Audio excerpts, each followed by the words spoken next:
My mom was a Sayyid from the bloodline of the Prophet, which you know about now. In Iran, if you convert from Islam to Christianity or Judaism, it's a capital crime. That means if they find you guilty in religious court, they kill you.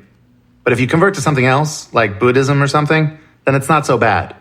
Probably because Judaism and Christianity and Islam are sister religions, and you always have the worst fights with your sister. And probably nothing happens if you're just a 6-year-old. Except if you say, I'm a Christian now, in your school, chances are the committee will hear about it and raid your house. Because if you're a Christian now, then so are your parents probably. And the committee does stuff way worse than killing you. When my sister walked out of her room and said she'd met Jesus, my mom knew all that. And here's the part that gets hard to believe. Seema, my mom, read about him and became a Christian too. Not just a regular one who keeps it in their pocket. She fell in love. She wanted everybody to have what she had, to be free, to realize that in other religions you have rules and codes and obligations to follow to earn good things. But all you had to do with Jesus was believe he was the one who died for you. And she believed. When I tell the story in Oklahoma, this is the part where the grown-ups always interrupt me. They say, okay, but why did she convert? Because up to that point, I've told them about the house with the birds in the walls, all the villages my grandfather owned, all the gold, my mom's own medical practice, all the amazing things she had that we don't have anymore because she became a Christian, all the money she gave up. So we're poor now. But I don't have an answer for them. How can you explain why you believe anything? So I just say what my mom says when people ask her. She looks them in the eye with the begging hope that they'll hear her, and she says, because it's true. Why else would she believe it?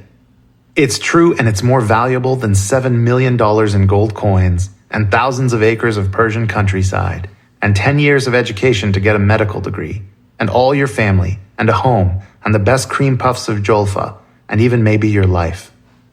My mom wouldn't have made the trade otherwise. If you believe it's true, that there is a God and he wants you to believe in him and he sent his son to die for you, then it has to take over your life. It has to be worth more than everything else, because heaven's waiting on the other side. That or Seema is insane. There's no middle. You can't say it's a quirky thing she thinks sometimes, because she went all the way with it.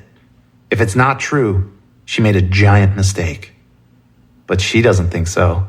She had all that wealth, the love of all those people she helped in her clinic. They treated her like a queen.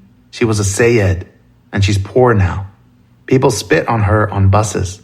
She's a refugee in places people hate refugees, with a husband who hits harder than a 2nd-degree black belt because he's a 3rd-degree black belt. And she'll tell you, it's worth it. Jesus is better. It's true.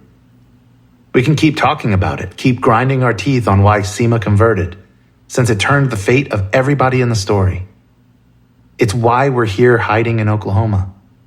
We can wonder and question and disagree. You can be certain she's dead wrong. But you can't make Seema agree with you. It's true. Christ has died. Christ is risen. Christ will come again. This whole story hinges on it.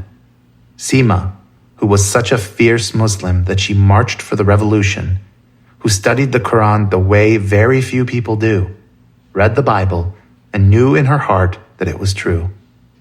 We accept it like a yo mama joke.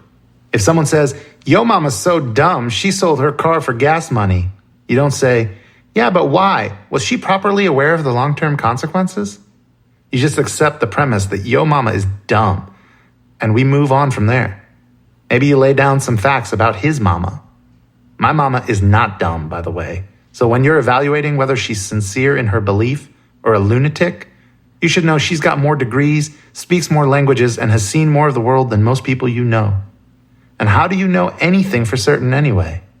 Maybe don't be so certain all the time.